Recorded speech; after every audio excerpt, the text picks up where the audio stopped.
भागवत नवनीत श्रीमद् भागवत महात्म्य सच्चिदानंद स्वरूप भगवान श्री कृष्ण का वंदन। अनेक ग्रंथों में महात्म्य की कथा आती है। प्रधानतः पद्म पुराण अंतर्गत आए महात्म्य की वह कथा वक्ता कहे ऐसी व्यास नारायण की आज्ञा है। व्यास नारायण की आज्ञा अनुसार पद्म पुराण अंतर्गत महात्म्य की कथा को अब आरंभ करते हैं। सच्चिदानंद रूपाय विश्वोत्पत्त्यादि हेतवे तापत्रय विनाशाय श्री कृष्णाय वयम नमः। कथा के आरंभ में भगवान श्री कृष्ण के चरणों में वंदन करते हैं। दर्शन के बाद वंदन होता है।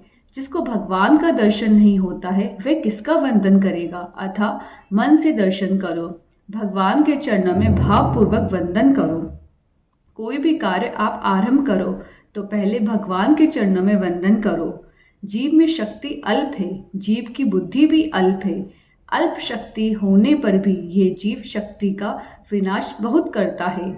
इससे जीव दुखी होता है और उसकी हार हो जाती है। किंतु जिसको भगवान की शक्ति मिलती है, भगवान की शक्ति प्राप्त करके जो काम करता है उसकी कभी हार नहीं होती। इसलिए भावपूर्वक भगवान के चरणों में वंदन करो। ऐसा नियम बना लो कि कोई भी काम करने से पहले अपने भगवान का दर्शन करो, उन्हें वंदन करो। बाहर जाना हो तो भगवान का वंदन करके बाहर जाओ। बहुत से वैष्णव तो भगवान को ऐसा कहते हैं कि मैं आपका ही काम करने जा रहा हूँ। भक्ति में पैसे की जरूरत है। पैसा केवल भोग का ही साधन नहीं है, पैसा भक्ति का भी साधन है। पैसे के बिना भक्ति नहीं होती। अतः प्रवृत्ति भी परमात्मा के लिए करो। बाहर जाओ तब भगवान को वंदन करके जाओ। काम करो तब भी भगवान को भूलना नहीं। बाहर से जब घर में आओ तब हाथ पांव धोकर शुद्ध होकर प्रथम भगवान का दर्शन करो और भगवान को वंदन करके कहो, ये दास आपकी सेवा में आया है, आप मेरे मालिक हैं। आप इतना भी करोगे तो जीवन सुधरेगा। कितने ही लोग जब बाहर से घर में आते हैं तो उनको सर्वप्रथम पत्नी का दर्शन करने की इच्छा होती है। पत्नी ना दिखाई पड़े तो व्याकुल हो जाते हैं। अपने बच्चों से पूछते हैं, तेरी माँ कहाँ गई है?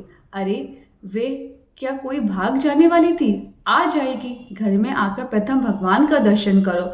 घर के मालिक भगवान हैं। श्री कृष्णाय वयम नमः। कथा के आरंभ में वंदन करो। केवल श्री कृष्ण का ही नहीं अपितु श्री राधा जी के साथ विराजमान श्री कृष्ण का वंदन करो।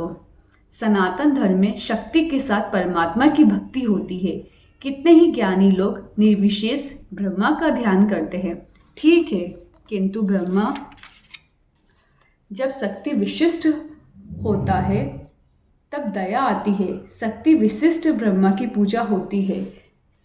संत लोग तो ऐसा कहते हैं, श्री राधे के बिना कृष्ण आधे हैं। श्री सीता जी रावण की लंका में विराजमान है। रामचंद्र जी को सीता जी का वियोग हुआ है। सीता वियोगी राम की कोई पूजा नहीं करता। राम जब रावण को मारते हैं, श्री सीता जी के साथ स्वर्ण सिंहासन पर विराजते हैं।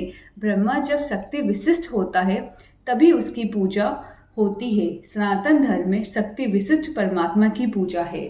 जगत की आधार श्री कृष्ण है। श्री कृष्ण की आधार श्री राधा है। जगत को आनंद देने वाले श्री कृष्ण हैं। जीव जब मन से श्री कृष्ण का स्पर्श करता है तब आनंद मिलता है। आनंद ही श्री कृष्ण है। जीव को संसार में सुख मिलता है, आनंद नहीं मिलता है। आनंद तो जीव जब परमात्मा को स्पर्श करता है तब मिलता है। आनंद देने वाले श्री कृष्ण हैं। जगत को आनंद श्री कृष्ण देते हैं और श्री कृष्ण को आनंद देने वाली श्री राधा जी हैं।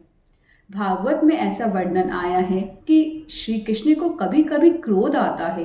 भगवान क्रोध करते हैं, किंतु श्री राधा जी को जीवन में कभी क्रोध आया ही नहीं। क्रोध क्या होता है ये श्री राधा जी जानती ही नहीं है। वे तो दया की मूर्ति हैं, प्रेम की मूर्ति हैं। उन्हें सभी पर दया आती है। भगवान दयालु है, ये बात सत्य है। भगवान कभी कभी निष्ठुर भी हो जाते हैं। भगवान कभी कभी क्रोध करते हैं। भगवान सजा भी करते हैं। भगवान कब सजा करते हैं? भगवान कृपा करके जीव को धन देते हैं, जीव को घर में अनुकूलता कर देते हैं ताकि अनुकूल परिस्थितियों में वे भगवान की ज़्यादा भक्ति करें। ज़्यादा भक्ति करने के लिए, ज़्यादा परोपकार करने के लिए भगवान जीव को अनुकूलता कर देते हैं। किंतु ये जीव ऐसा दुष्ट है कि सब प्रकार की अनुकूलता मिलने पर भी वह ज़्यादा भक्ति नहीं करता है, वह ज़्यादा सुख भोगता है। अति से भक्ति करने के लिए भगवान अनुकूलता प्रदान कर देते हैं। अनुकूल परिस्थिति में मर्यादा छोड़कर जीव जब अति सुख भोगता है तब भगवान को क्रोध आता है। अब दया नहीं, अब सजा है, अब मैं इसको सजा करूँगा। भगवान सजा भी करते हैं। भगवान को क्रोध आता है। भगवान क्रोध करके जब सजा करते हैं तब श्री राधा जी भगवान को समझाती है, क्रोध मत करो। भगवान आवेश में बोलते हैं, ये जीव दुष्ट है, आज तक मैंने बहुत दया की, ये दया करने लायक नहीं है, अब मैं इसको सजा करूँगा। श्री राधा जी प्रेम से समझाती है, जीव तो लायक नहीं है, आप तो लायक हो, वे आपका ही बालक है, आपका ही अंश है। जीव दुष्ट है, आप दयालु हो। जीव नालायक है, आप लायक हो। मुझे दया आती है, दया करो, सजा ना करो।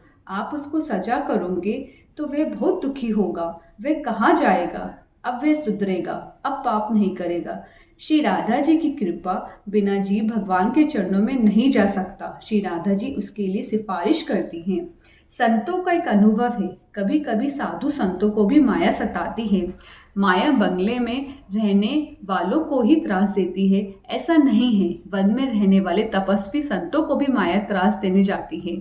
माया किसी को छोड़ती नहीं है, माया सभी को मारती है। माया जब बहुत त्रास देती है तब संत श्री राधे श्री राधे श्री राधे श्री राधे, मेरा मन बिगड़ गया है, मेरा मन मानता नहीं है, मैं शरण में आया हूँ, ऐसा कहते हैं। मन प्रेम से श्री राधे श्री राधे श्री राधे श्री राधे कीर्तन करता हुआ जब तन्मय होता है तब श्री राधा जी दौड़ती हुई आती है। वे दया की मूर्ति हैं, दया ही श्री राधा है। भगवान की अहत देनी शक्ति ही श्री राधा है। श्रेयते सर्वात्मना श्री कृष्ण इति श्रीः, श्री कृष्णेन श्रीयते सेव्यते इति व श्रीः। श्री राधा जी जगन माता है, साधारण माता को भी दया आती है। कैसा भी अपराधी पुत्र हो, वे 12 बजे घर में आए और माँ के सन्मुख हाथ जोड़कर खड़ा हो जाए, उसकी आंखों में 2 आंसू आ जाए तो माँ सब कुछ भूल जाती हैं। फिर माँ को पुत्र का कोई दोष नहीं दिखता है। एक साधारण माता भी ऐसी दया है, एक साधारण माता में भी ऐसी दया है। श्री राधा जी तो जगन माता है। श्री राधा जी आदि शक्ति है, सभी शक्तियाँ श्री राधा जी से ही निकली हैं। माया भी भगवान की शक्ति है। माया जब सताती है, माया संसारिक को ही त्रास देती है, ऐसा नहीं है। कभी कभी विरक्त साधु संतों को भी माया त्रास देती है। ऐसे समय में संत श्री राधा जी का स्मरण करते हैं, श्री राधे श्री राधे श्री राधे। श्री राधा जी को जल्दी दया आती है। श्री राधा जी कृपा करके दौड़ती हुई आती हैं। हजारों वर्ष हो गए, वृंदावन में श्री राधा जी कभी बड़ी होती ही नहीं है। श्री राधा जी 5-6 वर्ष की ही रहती है। श्री कृष्ण 7-8 वर्ष के रहते हैं। आज भी राधा कृष्ण प्रत्यक्ष विराजमान हैं, उनकी नित्य लीला है। संत इसलिए प्रथम श्री राधा जी के चरणों का आश्रय लेते हैं। प्रथम श्री राधा जी के चरणों में वंदन करो, फिर श्री कृष्ण के चरणों में वंदन करो। श्री धाम वृंदावन है। वृंदावन में सुंदर स्वर्ण के सिंहासन पर श्री राधा कृष्ण विराजमान हैं।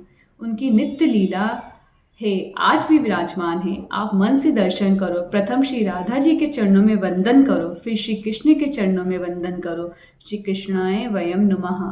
जो प्रेम से भगवान के चरणों में वंदन करता है उसको भगवान शक्ति देते हैं। जिसको भगवान की शक्ति मिली है उसकी कभी हार नहीं होती। जीव अपनी शक्ति में विश्वास रखकर काम करता है तब उसकी हार होती है। जीव अल्प शक्ति है, परमात्मा अनंत शक्तिमान है। कोई भी कार्य करो तब सर्वप्रथम अपने भगवान के चरणों में वंदन करो। श्री राधा कृष्ण भगवान की जय। कथा में प्रेम से जय बोलो, आपकी कभी हार नहीं होगी। भगवान की जय बोलने से भगवान को लाभ नहीं, आपको लाभ है। भगवान की कभी हार नहीं हुई है और भगवान की कभी हार होने वाली भी नहीं है। हार तो मानव की होती है। मानव का जीवन क्या है? मानव का जीवन एक बड़ा युद्ध है। माया और मानव का युद्ध हो रहा है। माया की जीत होती है, मानव की हार होती है। माया मानव को संसार में फंसा देती है। संसार में मजा है, स्त्री बहुत सुंदर है, पुरुष सुंदर है, ऐसा समझाकर जीव को माया संसार में फंसा देती है। जीव संसार में अनेक बार दुखी होता है। दुखी होने पर भी उसको संसार मीठा ही लगता है। माया की जीत होती है, मानव की हार होती है। मानव की हार क्यों होती है? क्योंकि प्रेम से भी भगवान की जय बोलता नहीं है। जो प्रेम से भगवान की जय बोलता है, हृदय में से आवाज आए तो मन में जो पाप है वे बाहर निकल जाएगा, मन शुद्ध होगा, हृदय में भगवान आएंगे। आपकी हार हो, ऐसी इच्छा हो तो आप जय बोलना नहीं, आपकी जीत हो ऐसी इच्छा हो तो प्रेम से बोलो। श्री गंगा मैया की जय, श्री गोवर्धन नाथ की जय, श्री द्वारकाधीश की जय, श्री बाल कृष्ण लाल की जय। ओम नमः पार्वती पते, हर हर महादेव। नारायण नारायण नारायण नारायण।